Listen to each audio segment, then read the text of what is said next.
Bwana Yesu asifiwe. Amina. Mimi ni mzaliwa wa pili kwa baba na mama. Ukoo wetu na kabila letu Wabena, watu wa Njombe, wana mizimu. Hiyo mizimu ni afadhali majini kuliko mizimu. Kwa nini? Kwa sababu ile toka mtu tumboni mwa mama yake anaridhishwa, anazaliwa nayo kwa kupitia, yani mtoto akizaliwa ana kitovu na nywele zile za kwanza. Wale wabibi wanaenda kukabidhi kwa mizimu ya ukoo, wakikata kikata kile kitovu na nywele za kwanza wanachukua wanapeleka kule. Kwa hiyo wanakuunganisha na mizimu, na yale maneno waliotamka kwamba asiwe tajiri, asisome au aolewage na kuachika, ndivyo inavyofuatilia, haikosei. So ukazaliwa kwa familia iliyo na mizimu. Na mizimu, bibi yangu alikuwa ana pepo, sijui niseme nini, yani ukitaka mtoto wa kike anakutengenezea dawa unapata, ukitaka wa kiume anakutengenezea dawa unapata. Bibi yangu mzaa baba. Ukitaka mtoto wa kiume anakutengenezea dawa unapata, ukitaka wa kike na alinitumia hiyo kazi nilifanya. Alinitumia kwenye uganga wake, mpaka manesi wakawa wanakuja, maaskari wanakuja wakitafuta msaada. Akakupa hiyo uganga? Anasema ukachume dawa fulani na dawa fulani. Yule mtu kama anahitaji mwanaume, mimi ndio naenda kuchukua zile dawa na mnywesha, anapata mwanaume yule mwanamke. Akitaka so unakuwa kama mfanyikazi wa Sasa alipokaribia kufa alisema nitafute mbuzi ili aniridhishe yale madawa. Nilikataa. Nilipokataa, muda mfupi nikawa nimeokoka, lakini sikujua namna yoyote ya kufanya. Na kwenye ukoo huo, yani kwa Wabena kwa ujumla, kuna mila na desturi, kwa lugha tunaitwa makwaba, yani wanashinda uchi kama ni wiki 2 au wiki 1. Hakuna mkwe, hakuna mtoto, hakuna yote, mnakaa uchi kama mlivyozaliwa wiki nzima. Wapi? Uko porini, wakinywa wakila, lakini mwisho wake lazima mtu mmoja atakufa, maana limzimu litahitaji nyama ya mtu. Ngoja.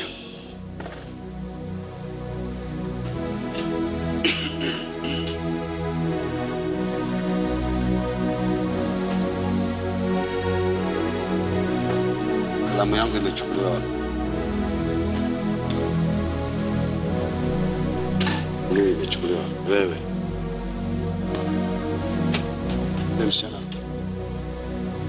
Demsiana. Nimuite.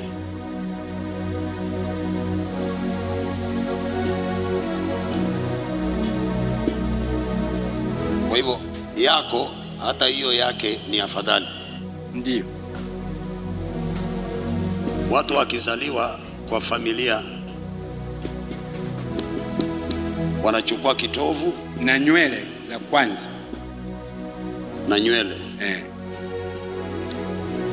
ile ya kwanza za kwanza inapeleka kile watakachosema kinatimilika. Uwezi epa. Nilipopata elimu kidogo, nilifuatilia kwamba watu hawa tulikabidhiwa kwamba wasiwe matajiri, kwa hiyo asisome. Kwa hivyo nyinyi hamwezi soma na mwezi kuwa matajiri? Haiwezekani, maana mmepewa limit. Na hasa upande wa kike kwenye ukoo wetu, hawasomi, hawaoleki, wakioleka wanaolewa vibaya. Ni watanashari. Wasisome, usiolewe, na kuoa, kuachika na umasikini. Kwa hivyo madhabahu yenu inasema hakuna tajiri.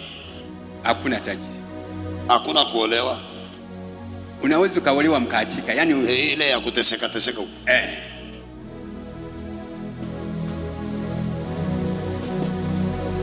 Mara moja kwa mwaka mnaenda mizimuni? Unaenda mzimuni huko. Ni mara moja kwa mwaka. Ilikuwa mwezi wa 9 kila mwaka.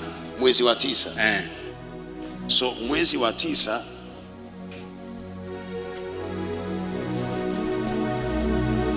mnaenda mizimuni. Wiki mbili, wiki moja au mbili.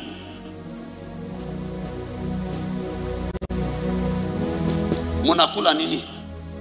Huko ni pombe, vyakula, nyama zinachinjwa, vyakula vyote vipo pale, ila mnakaa uchi. Hakuna baba, hakuna mama, hakuna mkwe. Hivi Yaani baba mkwe, mama mkwe, mtoto wako, wote mnakaa uchi.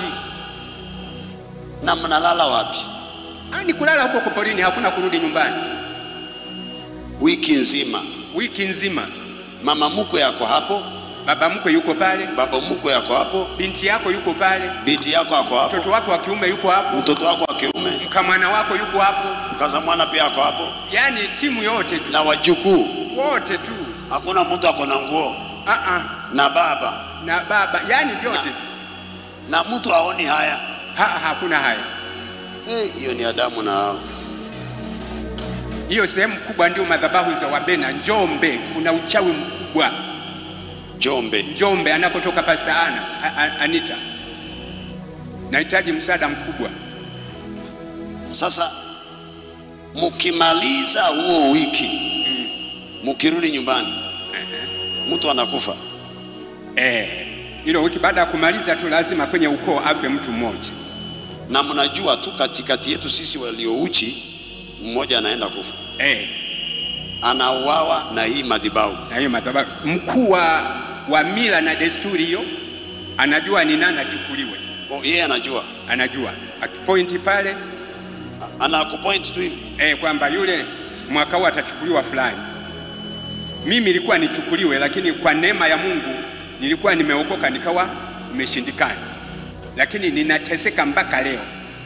Naambiwa mchawi, ndugu zangu wanateseka, wote wanasema naroga mimi. Kuna bwana mdogo ana mguu hapa, ana kidonda hakiponi, ana hali mbaya. Kuna bwana mdogo mwingine yuko Mbeya, mke wake naye ana hali mbaya. Walikuwa wafanyakazi wazuri tu, lakini wamegeuka maskini wa kutupa kabisa, lakini wanasema naroga mimi. Kuna mwingine haowi, nao nasema nimeroga mimi. Kabla hujaokoka ulienda kambini mizimuni? Mimi sikuingia, ila wazazi walinishirikisha kwa sababu nilikuwa mdogo. Kwa hiyo chaguo la mizimu ilikuwa ni mimi nishikilie kiti baada ya kufa wao. Ukaenda ukiwa mdogo? Nilienda nikiwa mdogo. Ukaona watu wote wako uchi? Sasa mvua ikinyesha, kuna nyumba huko? Mvua hainyesha, wanasimamisha. Ni mwezi wa 9, hakuna mvua. Wanasimamisha? Hata kama ingekuja? Chakula, nyama mnatoa wapi? Zinaletwa, kila anayekuja pale analeta mbuzi, unga, michele, maharage, wanapika na pombe. Inakuwa ni sherehe. Ni sherehe wiki nzima. Alafu yule mkubwa anasema huyu ndiye anachukuliwa mwaka huu. Na huyu anatolewa. So watu wakirudi nyumbani wanaanza kuroga tena. Mwaka mwingine tena wanachagua ni nani atakwenda. No. Wote hawa sasa ni wachawi. Wakirudi manyumbani kwao wanavaa nguo tu kama kawaida. Unakutana na wao ni watu tu. Ni watu tu kawaida. Lakini mwezi wa 9 hawako kwa boma. Kwa hizo wiki watakapoona ni kama ni wiki moja au mbili, kiingia huko basi mnatoa nguo. Hiyo boma haina mtu, wako msituni. Na hakuna mtu, wa majirani wote wanapigwa na serikali kwamba eneo lile msikanyage. Wanaambiwa na serikali? Kwamba mnatangaziwa msikanyage. Kama utakanyaga, wewe utakaye kwenda kuwaona wale watu, kama huna Mungu, basi uzazi umeharibika au una paralyze upande mmoja. Yaani serikali inaambia watu msiende kule. Serikali pia inajua kwamba kule. Hata serikali inatambua hiyo uchawi. Kwamba kuna ibada za watu kule. Imani. Ibada za watu wa mizimu kule inafanyika. Serikali simeruhusu kwamba nao ni ibada yao, ni dini yao. Ni dini yao. So serikali inatoa amri, hapo kuna ibada inaendelea. Maana wametoa kibali kwamba wiki hili tutakuwa maeneo fulani tukifanya shughuli zetu. Wanapewa kibali? Wanaomba kibali na serikali inatoa kibali kwamba wanaenda kufanya ibada. Ibada zao ya kuwa uchi. Ila hiyo ya uchi ni siri yao. Wao wameenda kiibada, lakini wao ndio wanajua watakuwa uchi. Lakini hiyo ibada hakuna mtu anaruhusiwa kuingia. Na hakuna kwenda eneo hilo. Ukienda unapata laana, ndio hiyo. Unakosa kizazi au unaparalyze upande mmoja. Bora tu umewaona. Bora umewaona tu. Na wao wenyewe hawashughuliki na mtu. Ile mizimu itakushughulikia. Ukiwaona hata wakufuati. Si mizimu itakushughulikia. Kwa nini umekuja huku? Wewe sio mwanachama. Mimi huwa naambianga watu, ukiwa na madhabahu mazuri, ukipigwa vita, madhabahu yako itakutetea. Watu hawajui.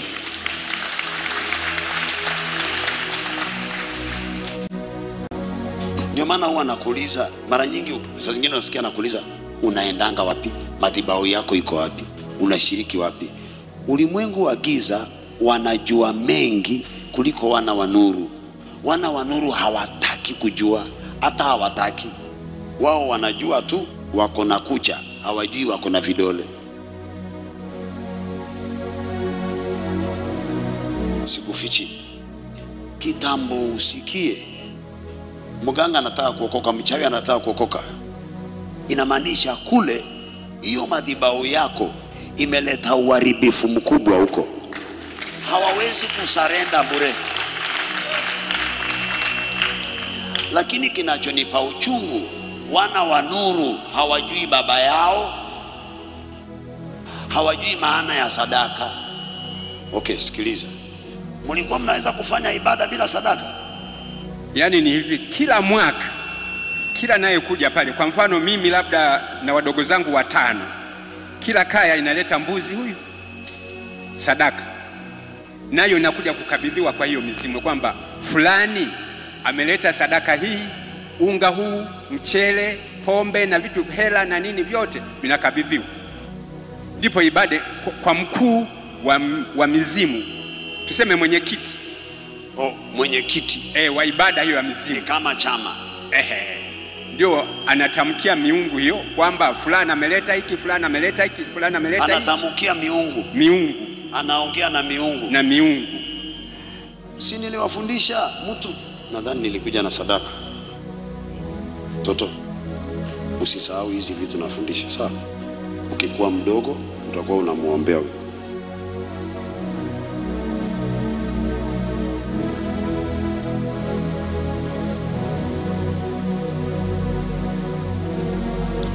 Unapotoa sadaka, tuseme ni euro ama dola, ukiweka kwa madhabahu, saa zingine huwa naambia wewe unaenda kuomba huko kwa nini? Ushasikia niko nasema hivi?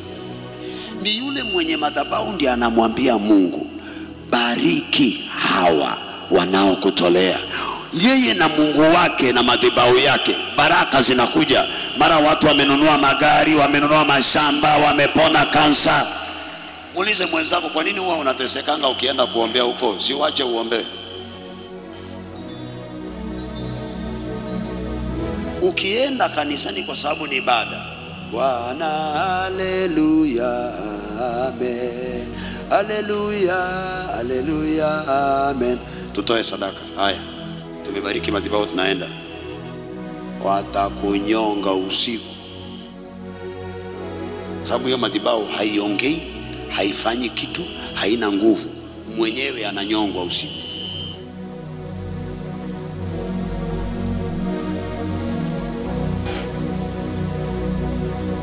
So wao wanatoa kafara mtu kando na wale mbuzi. Mama uishi sawa, hakuna kukufa, nimeweka uhai ndani yako.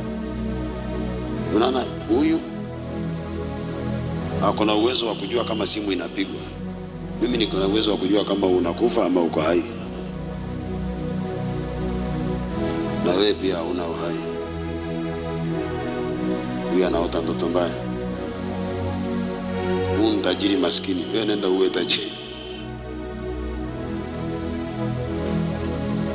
Unaundu ni mauti ya uchawi. Yani unatumiwa roho alafu inakaa ndani yako mpaka siku ya kufa. Inaweza kuwa ni miaka 6 ijayo, lakini mtu mwenye macho anakuambia wewe hauko sawa. uko hivi na hivi. Kama vile yule mama unasikia nilimwambia akakataa, hapana, niko na pete, niko na bwanangu. Unamwambia mama. Sasa wakianza hiyo bubishi, mimi naenda zangu. Unapotoa sadaka yako hii haiwezi katajirisha madhabahu. Madhabahu iko na nguvu ya kutuma baraka kwa kampuni yako, kwa kazi yako. Hakuna siku utatoa sadaka ambayo inasaidia madhabahu. Labda pasta wako asiyejua anafanya nini. Anayejua madhabahu hawezi ukatoa sadaka pesa nyingi akafurahi. Sikudanganyi, na kuambia ukweli. Mimi ukitoa sadaka pesa nyingi na kuangalia nambari, sababu njia ni ngapi? Ni mbili. Njia moja, huenda matatizo yako ni mengi sana, umechoka nayo, ama unanipa pesa ili nikufuate kile umesema nifuate, sababu huwezi nitajirisha, huwezi. Sasa ukinipa pesa nyingi, kwanza ukitaka nijue ulitoa pesa, huwa nakasirika, sababu najua huyu anafikiria tuko hapa kwa ajili ya pesa yake. Huwa nakasirika, nakwambia ulitoa ngapi nikurudishie.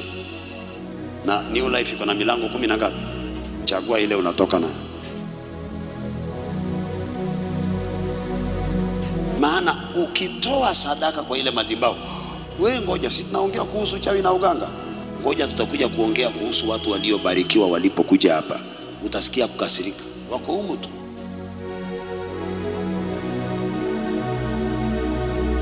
Wewe ukaja ukaokoka, ndio, na haukumalizana na ile madhabahu. Hakuwepo mtu wa kuweza kumaliza. Wachungaji wengi nimewaeleza, wanasema vunja madhabahu, kwa mdomo tu, hakuna sadaka. Nimekuja kufaidika baada ya mafundisho yako. Hapa nimekuja mara 2. Hii safari ya 3. Na imenisaidia kupunguza kasi ya nguvu ya madhabahu za mashetani. Isipokuwa kufanikisha kabisa, ndio hamna. Ninaeka 200 za ardhi. Unaenda 200 za ardhi? Hiyo nini? Naeka 200 za mashamba. Uko naeka 200? Lakini maono yangu ni makubwa. Nahitaji kilimo cha umwagiliaji, nifuge mifugo mingi kama wewe, nifanye kutengeneza chakula cha mifugo cha kuku, kwa sababu Njombe wanahitaji ulaji sana mkubwa wa kuku. Lakini sasa sina nyota ya ufanisi. Hauna? Imenizuia. Na wengine bado wanaendelea na misimu. Wengine wanaendelea. Huwa wako na sherehe zao. Ile tulikatisha. Sasa na miaka kama 7 hivi. Kile kimungu kile tulikichoma, lakini kile kiti na mamlaka zake bado zipo, zinafanya kazi. Ndio sasa ndio zinatesa watu. Zinatesa watu na kutaka kuua, lakini masingizio yote mimi ndio naua. Ndio mchawi. Wote wanasema wewe ni mchawi. Ni mchawi mimi. Kwenye mashamba sifanikiwi. Lengo nilime, vibarua nazuiliwa, sipati. Ekari 200, mashamba eka 200. Uko na mimea huko, umepanda nini? Nimepanda kidogo, parachichi, migomba, machungwa kidogo. Sasa uwezo wa kuendeleza sina, kwa sababu kila nikipata tu hela kidogo tunatawanywa. Wao wanaitawanya. Kwa hiyo nilikuwa nahitaji nipate nyota ya ufanisi wa kilimo, mashamba makubwa. Unahubiri hapa, mimi ninayo 200. Tunavunja hiyo madhabahu leo na utafunguliwa tu. Amen. Kwa sababu tuna mikakati ya mkoa wa Njombe, kilimo cha kimataifa. Kuna Wahindi wamekuja, wale wanahitaji mazao yale. Sasa nyota ya kilimo sina ya ufanisi. Shamba uko nayo? Nayo. Maji ninayo. Mali unayo? Lakini wewe ni maskini. Maskini.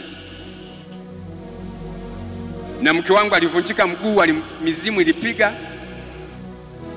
Alikuwa anachuma parachichi pale nyumbani, kutoka nje ya mti tu mguu kavunjika ghafla.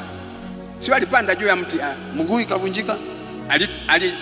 Aliingia kuchuma kwenye matunda ndani na mjukuu wake. Ndani ya mti, mjukuu yuko juu. atoke nje na yale matunda kwenye mti chini, amekanyaga hivi, ukalia pa, kavunjika mguu. Mpaka hivi yupo mchungaji Anita anafahamu, lakini amevunjika mguu. Amevunjika mguu na aliwekewa chuma. Sasa kazi ya hii, na ukoo wao pia wana uganga kwenye ukoo wao. Bwana Yesu asifiwe. Kitambo tumalize ibada hii, kesho tutakuwa tumemalizana na wachawi wengine huko. Haya, watoto wangu nao ndio hivyo, wamesoma, hawana kazi. Huyu hapa amezaa mara 3, lakini yote ni madhabahu. Mpaka hivi ana mke ambaye mimi simtambui, yaani amekabidhiwa na mwenye binti bila taarifa mimi. Mwenye miji? Anakabidhi kwa mtoto wangu. Nani huyu anaitwa mwenye miji? Huyu uko Mbeya. Kwa hiyo roho ya uzinzi imemkamata. Huyu amemaliza clinical officer, lakini hana kazi na hajapata hata mchumba. Binti yangu wa mwisho. Nahitaji msaada, afunguliwe wote. Ila huyo nataka toke kwa huyo mwanamke, wache apate mke wa kwake wa heshima aliyompa Mungu. Wajua tukipiga ile madhabahu, haya yote yanatendeka kwa haraka tu. Amen. Amen. Kuna mwingine?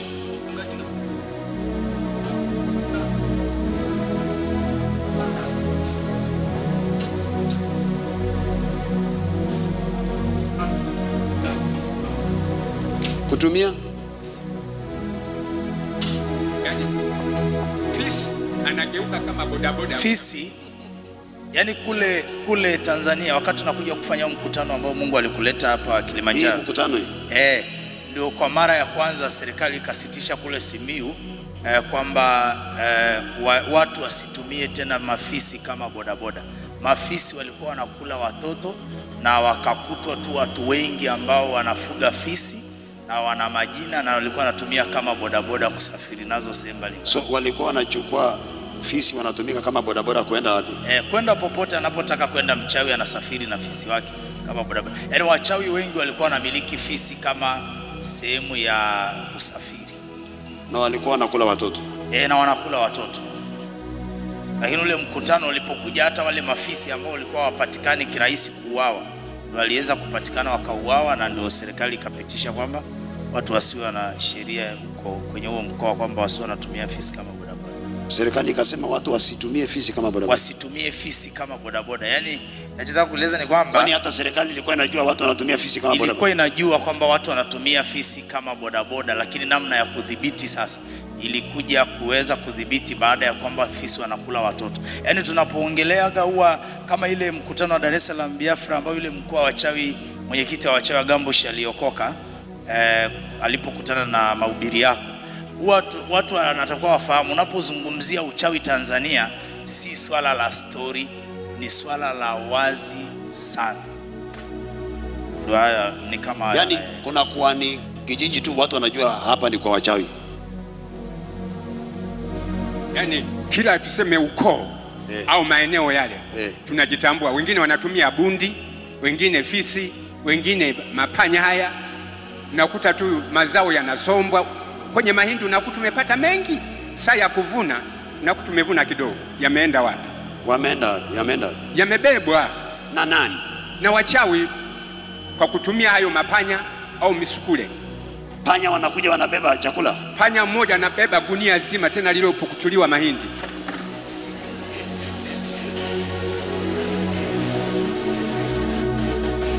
Tanzania sio mchezo. Kule Njombe kuna uchawi mkubwa, tunahitaji msaada. Yule kula nafahamu. Kwa hiyo Pastor Anita ana kazi kubwa kwa mkoa wa Njombe. Yuko katika, na kuna lango la kuzimu linaitwa Nyumbanitu. Kuna lango la kuzimu, juu kuna maji, kuna ngazi imeteremka mpaka kuzimu kwa shetani. Wachawi wanaenda huko. Juu kuna maji. Watu wanateremka na ngazi. Na ngazi, lakini kwa macho huwezi kuona, ila kwenye ulimwengu wa roho ipo. Na Njombe pana mto unaitwa Ruhuji. pale ndio limewekwa lango la kwamba kila anayeingia mji huu asifanikiwe, kwa sababu pale pana lango nalo la kwenda kuzimu. Kwa hiyo Njombe ni tajiri na kila kitu, lakini watu wako maskini.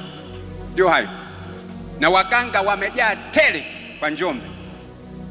Bwana Yesu, nimeweka nguvu kwenye hichi kitambara, mtumishi wako anapoenda kutumia.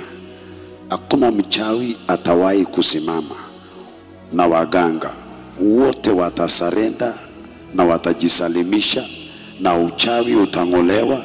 Wengine wataletwa huku kukombolewa, wengine watakombolewa na huko, na eneo hilo likombolewe yote. Kitambo tuje huko, kutakuwa na moto umewaka tayari, in Jesus name.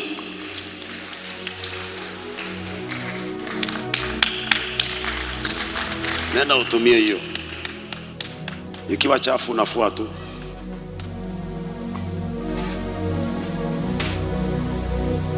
Hakuna mchawi atakujibu.